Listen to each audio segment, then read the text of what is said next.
subject. Scripture. A few scriptures. Amen. So, don't look at the person next to you. Maybe look across the room. I don't want to be messy. Excellent. You got something you want to say to me? Look across the room. Don't look to the person next to you. I don't want to start no messing. Just look way across the room. I don't want nobody walking right now. You got some folk that might respond. Don't walk it right now. Just look way across the other side and tell me, you got something you want to say to me? Amen. Amen. God bless you. I'm going to use that subject. Say it to my face. Amen. And I'll show you how. Got that. Let's read the scriptures. And I have several to make the case. We'll go from there. Let's start at Exodus chapter 33, verse 11. So the Lord spoke to Moses, how? It ain't a trick question. Don't be leery. You're just helping me to read. So the Lord spoke to Moses, how? Face to face. Help read this next sentence. Come on, as a what? I want you to think about that for a little bit. Really think about that. What he said. Y'all calm down over there.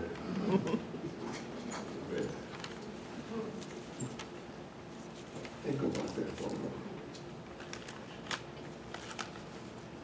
The Lord spoke to Moses face to face as a man speaks to his friend. Now, to be fair, face to face is really, when you do the wording, is presence to presence, mouth to mouth, like two people. But I want you to capture, the power of this statement. So face to face actually is that's that, but it actually means presence to presence. Mouth to mouth, like two people standing, even though he may have used, spoken through fire and everything, it was presence to presence. Mouth to mouth. Here's again, Deuteronomy 5. The Lord talked with you, meaning Moses. It is again. Face to face, or presence to presence, mouth to mouth, on the mountain from the midst of the fire. It was Numbers 12. Hear now my words. If there is a prophet among you, I, the Lord, make myself known to him in a vision. I speak to him in a dream. Not with my servant Moses. And Moses is a forerunner of the relationship that God desires with us. He's really just a forerunner. Ahead of his time, he actually, in Moses, we capture the relationship that God desires with his people. Not so with my servant Moses. He is faithful in all my house. I speak with him face to face. Look what it says. Even plainly, and not in dark sayings. That really means mysterious talk. I don't want to call them names, but I was listening to something. The preacher was saying something. He was talking about, well, if I see it, because a lot of people watch me. I don't get no letters, I just don't want no bad mail. So I ain't going to even make the statement. But you could see the people were as confused as ever. Like, what in the world are you talking about? And so I was listening to a lecture that I usually listen to once a week, and this guy from Mapongo, from Africa, he's highly educated, went to school and all, and he said the statement, he said, do you really think that God gave us a mind and then turn around and forbid us to use it?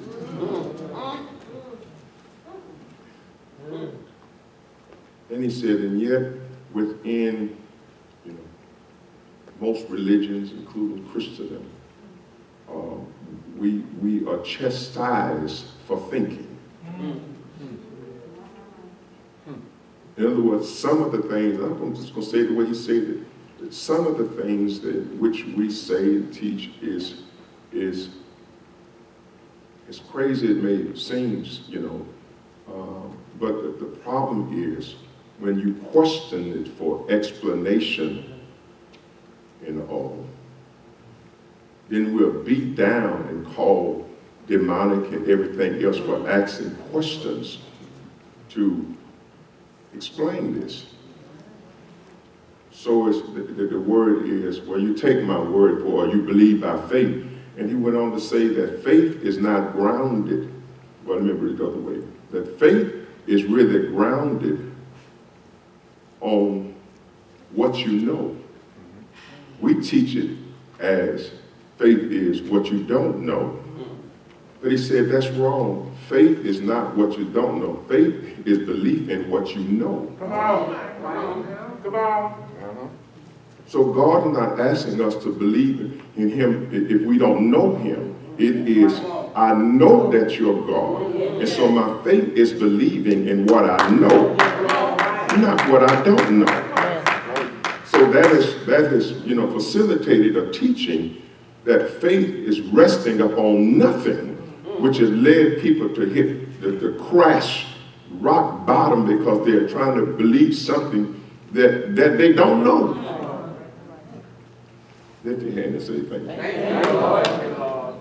So God here in this statement, it said, I didn't speak to you in mysterious words and language and stuff that confuse you in dark or mysterious sayings. So, I talk with you plainly, which for me, that's the avenue and the base by which, all ministry should be done, plainly, at least for your people to get it, just know the people you're dealing with.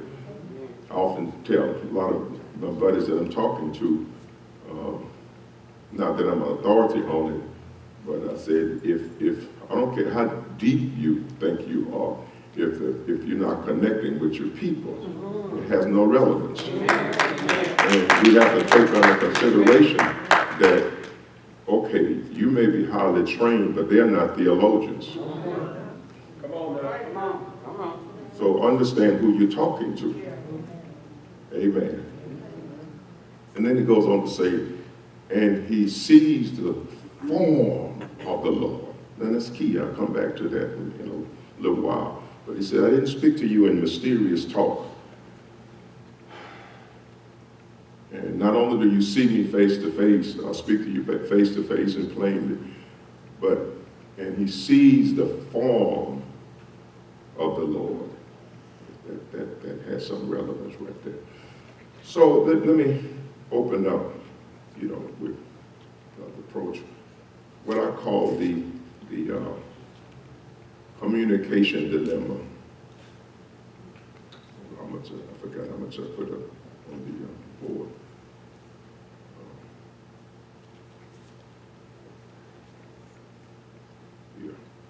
Okay. Let's talk about this communication dilemma right quickly. And I'll just read some of the stuff. I'm not going to read everything. But it just simply deals with what we know, how we communicate today. Now let me explain that I'm not against technology. I thank God for technology because it has made it possible for me to be able to sit and do much better research. As I go to the store and buy a lot of books and go to the library and all that. Now I can sit at home, even though you have to examine the sources and know the sources that reading and studying, but you can actually, examine all of the libraries across the world because it's there. So, knowledge has become so, we're so exposed to so much now. Thank God for that. But I want to talk from the negative. We communicate in a variety of ways, and y'all know that text and email and so forth. So for all of this ways in which we communicate. What we just read, God has options to communicate too, because he just said, I communicate through dreams, communicate through visions, communicate through, prophets and whatnot, etc. in the word. But based on this right here, his preferred method of communication is direct. Say that with me, direct. Direct. Now, this is a personal note. I just want to can read it for you. Through all of this, a lot of this communication and way in which we do with text and email and so forth and so on, the removal of personal contact, which we call non-personal communication, just hear this for what it says, has conditioned or created in us a disconnect of feeling genuine compassion for others. This is the negative, We can sit at a restaurant table and everybody's looking at their phone. Everybody's in their own world. There is no communication going on. We do it even in homes while we're eating. So what they're saying is that while there is great advantages for all of this technology, it has created a serious disconnect in our ability to feel, genuine compassion for others. This disconnect has also led to the exploitation of the human psychology, meaning the inability to feel, to identify with, and also to develop meaningful relationships. Because this is our world, that phone.